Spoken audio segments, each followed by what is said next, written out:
నాగలక్ష్మి గారి ఎవడే సుబ్రహ్మణ్యం తర్వాత మహానటి 2 సినిమాలు చూశాను. మహానటి మాత్రం నాకు విపరీతంగా నచ్చిన సినిమా.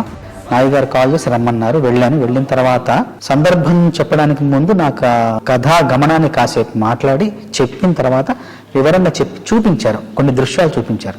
ఆ ఊరిని చూపిస్తూ కాశీలో జరిగే పరిణామాలు కావచ్చు, జరిగే మార్పులు కావచ్చు, జరిగే ఆ జీవన విధానాన్ని అంతా కళ్ళగట్టినట్టు చూపించారు. నాయి గారు కూడా స్పష్టంగా చెప్పారు ఏం కావాలి, ఆ సందర్భం యొక్క ఉద్దేశం ఏంటి, ఆ సందర్భంలో తను ఏం చెప్పాలనుకున్నారనేది చాలా స్పష్టంగా చెప్పారు. చెప్పిన తర్వాత నేను ఆ దృశ్యాన్ని మనసులో పెట్టుకుని వెళ్ళాను. వెళ్ళి ఒక 3 రోజులు శ్రమించి ఆ మొదటి 3 వాక్యాలు ఏదైతే క్లిష్టంగా ఉన్నాయో అది కేవలం ఒక గంట సమయంలో మొత్తం రాసేసి, మిగతా పాట ఇంకొక అరగంటలో రాసేసి మొత్తం 1.5-2 గంటల పాట మొత్తం పూర్తి చేశాను. ఆయన వెళ్ళి కలిసి పాట వినిపించాను.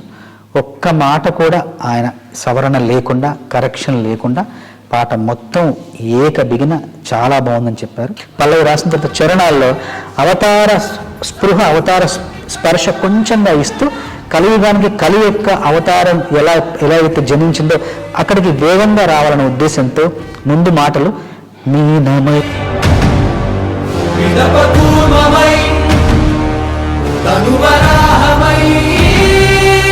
మనకు సాయమై ఎన్నో అద్భుతాలు సృష్టించి మనం పుట్టినప్పటి నుండి చూడలేని, నా జీవితంలో నేను పుట్టినప్పటి నుండి నేను సినిమాల్లో చూడలేని ఎన్నో అద్భుతాలు, ఎన్నో విచిత్రాలు ఈ సినిమాలో చూసే అవకాశం ఈ సినిమా ద్వారా నాకు లభించింది. నాకింత గొప్ప అవకాశాన్ని ఇచ్చిన నాగి గారికి, స్వప్న గారికి, దత్ గారికి మనస్ఫూర్తిగా ధన్యవాదాలు తెలియజేస్తాను.